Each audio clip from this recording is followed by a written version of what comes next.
This is a John Deere 332G skid loader. It's made by Ertl, and it's in 1/50th scale.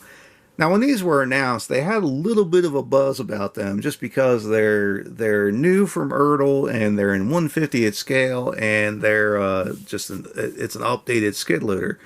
Now, if you have gray hair on your head, you probably remember the 1/64 scale skid loader that Ertl put out in the early 90s, late 80s, that they said was 1/64 scale, but it was actually 1/50th.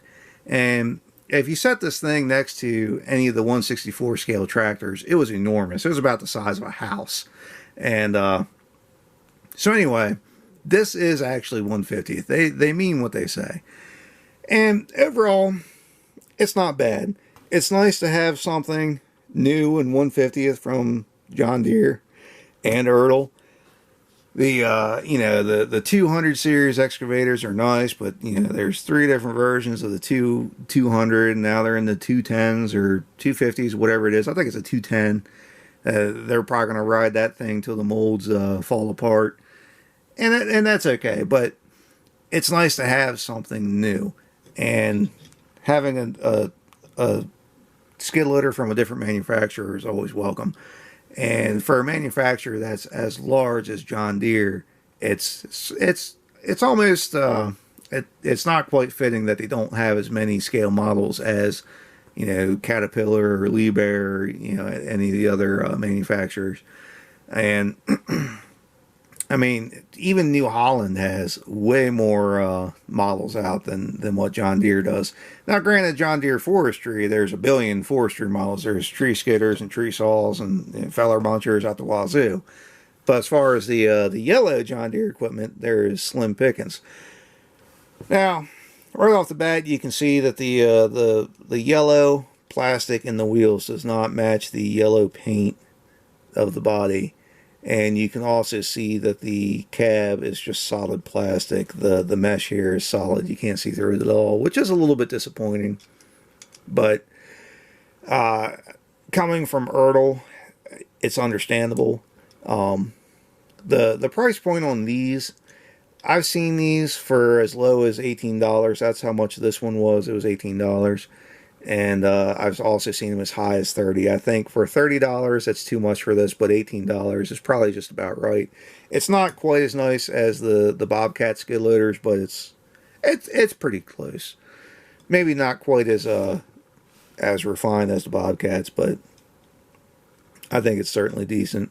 As far as range of motion goes, it's not bad. I think it could come up just a little bit higher on the loader arms there, and it does dump out just barely enough. It rolls back all right though. The loader mechanism is replicated fairly well. You can see that vertical path does mostly work, which is neat. It's kind of a maybe not a complex system, but it's replicated fairly well for what it is. If you look inside, you can just barely see inside the cab, and that's about as simple as can be. The paint and decals are pretty good. Everything's really pretty nice and crisp. The paint looks pretty good here on the back, on the grill. The lights and everything, the reflectors look pretty good. The lights on top of the cab look pretty good. Overall, it's not bad. Like I said, for $18, it's really not bad. It's nice to have a skid loader from Deere that's up to date and current, or whatever you want to call it. And I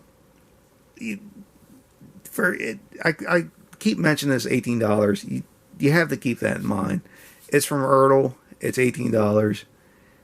It's not bad, bearing that in mind. If you're expecting a precision piece of diecast craftsmanship, then you might be disappointed.